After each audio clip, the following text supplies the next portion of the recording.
In Bozen binnen Justerjoen en van de morgen 27 huizen ontrommen na een grote brand in het centrum van het dorp.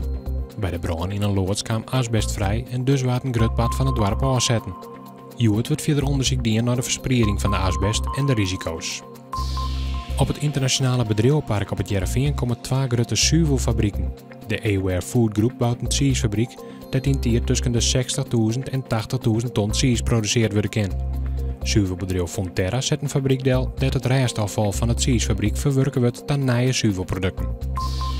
Justitie is tevreden over de opkomst bij het DNA-onderzoek in de zaak Vaatstra. Juster wie de laatste dag van het onderzoek.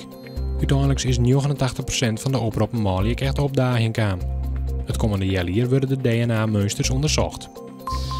Bij een ongeluk justerjoen op de Waardwij tussen Gariep en Nijengeer binnen 2 mensen slim verwoenen rekken. De auto dat ze initieerden sloeg door onbekende oorzaak over de kop.